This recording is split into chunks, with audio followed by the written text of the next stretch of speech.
Well, as we get started, let me cover just a little bit of administrative things. If you need to use the restroom, there's restrooms in each of the houses. There's a public one on each of the main floors. And then in these houses, they are additional ones on the upstairs as well. We're going to spend a little time with some welcoming comments from various dignitaries and people who've contributed and been an advocate for the village. And so we'll hear from them. And then after we will have a chance for brief words from each of them, we will break for a ribbon cutting, and which will have the Chamber of Commerce bring up the red ribbon here at the columns in the front of the house, and we'll cut the ribbon, and then we'll have tours open for everybody to walk through each of the three houses. We have already started taking residents, and so in this house we have several doors that have a yellow sign that says it's an occupied room, please do not enter. So we ask that you respect the privacy of those residents who are already here with us.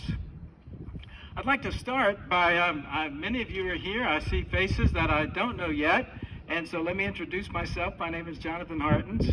And it's a real privilege to be with you today. I am the program director for Semper Libri, and we have several of our board members who are here with us today. Neil McLaughlin, who's been on parking patrol, is our chairman, and then we have several others of our board members. They're most in black, so if you see them, you can ask them questions, and they'll be spaced out around the houses, and will introduce themselves to you at that time. So many of you don't know about Semper Libri. It was founded in 2018, and some of you may recognize the phrase. It comes from our state motto, Montani Semper Libri, which means always free.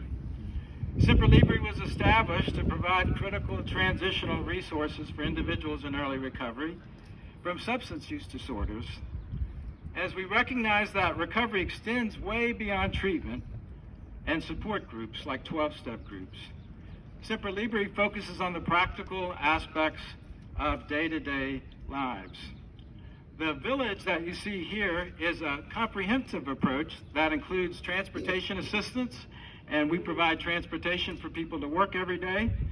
And we focus on our recovery supportive employment program, which is nicknamed RISE, and then also seek to provide affordable housing.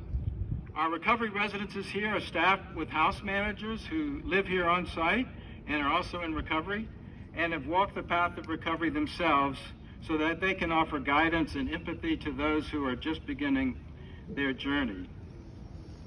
The village that you see embodies Semper Libri's mission. This covenant-based neighborhood will eventually include 200 affordable housing units designed specifically for individuals in recovery. What you see today is the completion of phase 1 out of 4. And in phase 1, we provide 3 large recovery residences that, when they're all full, will accommodate 54 individuals. Phase 2 of the village, which will extend straight past the dumpsters, the road will go on forward, and we'll have 2 large apartment complexes there with 1 and 2 bedroom apartments. So that as people progress and they mature in their recovery, they can move into their own single apartment, or if they have a loved one, they might qualify for a 2-bedroom apartment as well. Then in phase 3 and 4, which will be closer to the Route 9 4-lane, and our property does go all the way to the bike path, our intention is to build 48 3-bedroom townhomes in which people could then reconcile with their families, bring children out of foster care, and have reunion there, and with the idea that they could live there indefinitely if they so wish, with the hope that they would then mentor the people who are just coming into the recovery residences here. The aim of the village is to foster a sense of belonging and mutual support, where the shared value of community is recovery. At the heart of this initiative is the understanding that home is more than a physical place. It's a community where individuals feel valued and supported. One of my sons was in the Marine Corps and was sent into hostile territory where he remained for an extended period of time.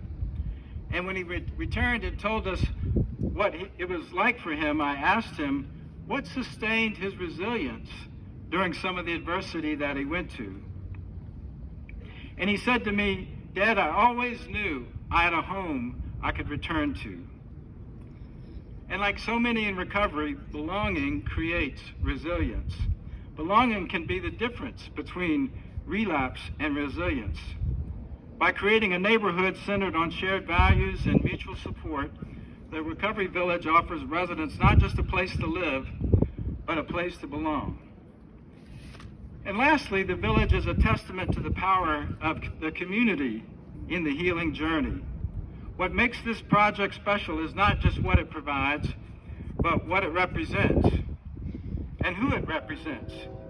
National leaders like our own Senator Shelley Moore Capito, state leaders from our Department of Health Services, the West Virginia First Foundation, Appalachian Regional Commission, and even locally the Woods Golf Association, which is, I've got several members here today representing. And we're so thankful for all these various members who've come together, businesses as well. Many of them are represented in your bulletin there who've been significant contributors to this project. The village has been a community effort, and as a result, the community will benefit. Employers will have members who are workforce ready with reliable transportation. The state will have reduced healthcare costs and members paying taxes again. And resident members will be contributing back to their families, and families will be made strong again. So we're very excited about the village, and I want to thank you for attending today, and we look forward to being of service.